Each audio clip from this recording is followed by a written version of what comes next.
तो आज की कहानी में है बेटी का नसीब।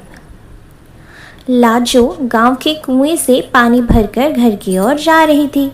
रास्ते पे उसने दूर से एक बुजुर्ग को आते देखा और वे पास आए तो उन्होंने कहा, बेटी मुझे थोड़ा सा पानी पिला दो। लज्जो ने कहा, हाँ हाँ बाबा, क्यों नहीं, लीजिए पानी पीजिए। ये कहकर उसने पानी का घड़ा हाथ में लेकर उन्हें पानी पिला दिया। पानी पीकर बुजुर्ग ने उसे धन्यवाद दिया और आगे चल दी। कुछ देर बाद लाजो घर पहुंची तो देखा वे बुजुर्ग और उसके पिता खाट पर बैठे थे। रामधन जी को लाजो के पिता थे। रतनाल उनके ही पुराने दोस्त थे जो कि दूसरे गांव में रहते थे। कई साल बाद वे रामधन से मिलने आए थे। रामधन जी ने जैसे लाजो को देखा तो बोली, ले भाई, रतनलाल आ गई मेरी बेटी, इसी के बारे में पूछ रहा था ना, बहुत ही होशियार बच्ची है। बस मेरी गरीबी और इसकी माँ के ना रहने के कारण इससे इसका बचपन छिन गया। आ बेटी, ये तेरे चाचा हैं, मेरे बचपन के दोस्त। लाजो कुछ बोलती उससे पहले ही रतनलाल जी ने कहा, भाई रामधन तेरी बेटी बहुत संस्कारों वाली है। आज कुएं पर इसने ही मुझे पानी पिलाया था, और कोई होता तो पहले मेरी जात पात पूछता, फिर कहीं जाकर पानी पिलाता। तेरी बेटी बहुत परोपकारी है। अपनी तारीफ सुनकर लाजो शर्माकर अंदर चली गई। तभी रामधन ने आवाज लगाई, बेटी अपने चाचा के लिए कुछ मीठा तो ले आओ। रतनलाल जी ने उसे रोकते हुए कहा, भाई मुंह बाद में मीठा कर लेंगे, पहले मैं जिस काम के लिए आऊँ वो तो सुन ले। हाँ भाई बोल, क्या बात है, घर में सब ठीक है ना? रामधन की बात सुनकर रतनलाल ने गंभीर होते हुए कहा, भाई मैं अपने बड़े बेटे के लिए तेरी बेटी का हाथ मांगना चाहता हूँ। अब इस दोस्ती को रिश्तेदारी में बदल लेते हैं। यह सुनकर रामधन बहुत खुश हुआ। उसने कहा, बात तो ठीक है, अगर तेरा बेटा है तो मैं तैयार हूँ, लेकिन भाई मेरी हैसियत तो तू जानता है। जहाँ तक मुझे पता है तेरा तो शहर में बहुत बड़ा कारोबार है, कहाँ मैं कहाँ तू। रतनलाल जी ने कहा, पैसे की तो चिंता मत कर, मेरे बेटे के लिए कई बड़े घरों से रिश्ते आए हैं, लेकिन मैं एक ऐसे बच्चे को अपने घर की बहू बनाना चाहता हूँ जिसमें संस्कार हो। वो मैंने तेरी बेटी के अंदर देख लिए, तू बस हाँ कर दे, बाकी सब कुछ मेरे पर छोड़ दे। रतनलाल जी की बात सुनकर रामधन ने तुरंत हाँ कर दी। ऐसा घर बेटे रिश्ता आए तो कोई भी मना ही क्यों कर सकता है। किवाड़ की आड़ से लाजो ये सब सुन रही थी। रतनलाल जी ने आगे कहना शुरू किया, हाँ ये बात हुई ना खुशी की, अब जल्दी से मिठाई मंगा, अब मज़ा आएगा मुंह मीठा करने में। रामधन के आवाज़ लगाने पर लाजो शर्माती हुई मिठाई की प्लेट लेकर आई। रामधन ने कहा, बेटी आज ये तेरे ससुर हैं, इनके पैर छू ले। लाजो जल्दी से पैर छूकर वापस चली गई। उसके जाने के बाद रतनलाल ने कहा, भाई मेरा बड़ा बेटा सत्यम मेरे शहर का कारोबार संभालता है और छोटा वैश्य वंश गांव में खेती देखता है। मैंने उससे सत्यम के शादी के बारे में पूछा तो वो बोला, पिताजी आप अपने आप देखकर मेरी शादी करवा दो।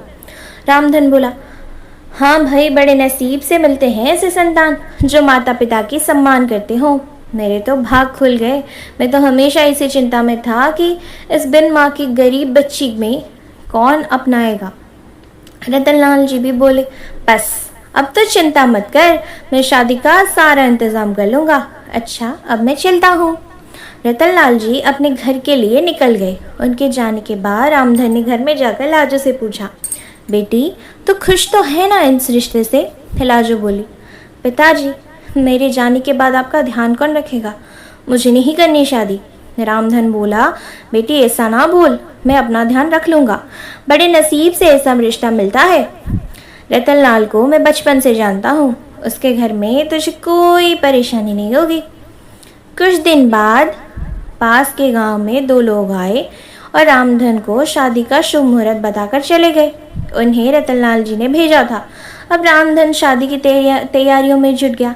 इसी तरह कुछ दिन बीत गए। रामधन ने अपना खेत गिरवी रखकर बेटी की शादी की तैयारी पूरी कर ली थी। शादी से एक सप्ताह पहले एक दिन रामधन अपने समधी से मिलने उनके गांव पहुंच गए। रतनलाल जी ने उसे देखकर गले लगा लिया। उन्होंने अपने परिवार से मिलाया।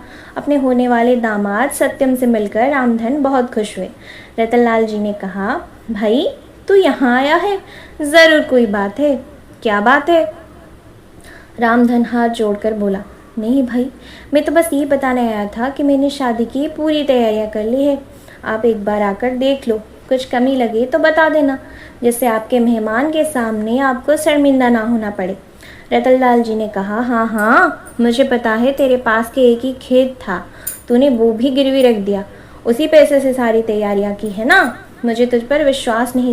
तुझे मुझ पर विश्वास नहीं था जब मैंने कह दिया था कि मैं शादी की तैयारी कर लूँगा, फिर तूने ये सब कुछ क्यों किया? रामधन आश्चर्य में पड़ गया। वह बोला, माफ़ करना भाई, लेकिन बेटी की शादी के लिए कुछ तो मुझे भी करना चाहिए। रामधन ये कहकर रोने लगा। उसकी आंखों से आंसू बह रहे थे। तभी रतनलाल जी ने अपने छोटे बेटे वंश को बुलाया और इशारे से कुछ समझाया। कुछ देर बाद रतनलाल जी ने रामधन के कंधे पर हाथ रखा। रामधन सिर झुकाए शर्मिंदा हुआ बैठा था। रतनलाल जी ने कहा, ले भाई अपनी अमानत, दोबारा फिर कभी ऐसा मत करना। ये कहकर उन्होंने खेतों के कागजात रामधन के हाथ में रख दिए। रामधन ने देखा, अरे ये क्या? ये तो वही कागज़ है तो मैंने गिरवी रखे थे, वे आपके पास कैसे आए? रामलाल जी ने कहा, वह वंश आसपास के गांव में सभी लोगों को जानता है। उनमें से एक ने खेत गिरवी रखने वाली बात हमें बता दी, वही ये कागज़ जुड़ा कर लाया है। रामधन की आंखों से आंसू बह रहे थे।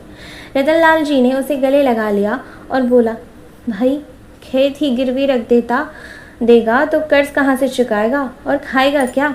आगे से ऐसा कुछ मत करना। मैं अपनी बेटी लेने आऊँगा, बस तो मिठाई बढ़िया सी बनवाना। ये सुनकर सब लोग हंस पड़े। रतनलाल जी ने आवाज़ लगाई, वंश ने 50,000 रुपये लाकर अपने पिता के हाथ में रख दिए। रतनलाल जी ने कहा, ले भाई शादी की तैयारियां कर। और वंश इन्हें घर छोड़ा। और हाँ सुन भाई, कल हम 4-5 आदमियों को तेरे घर भेज देंगे, वो सारा काम संभाल लेंगे, बस तो चिंता मत करना। रामधन जी कुछ बोल नहीं पा रहा था। उसके मुंह से बस इतना ही निकला, मेरी बेटी के नसीब खुल गए। ये कहते ही वह कुर्सी पर बैठे बैठे लुढ़क गए। इतनी खुशी बर्दाश्त नहीं कर पाया, उसने अपने प्राण त्याग दिए। रतनलाल जी ने उसे संभालते, इससे पहले ही वह दुनिया छोड़ चुका था।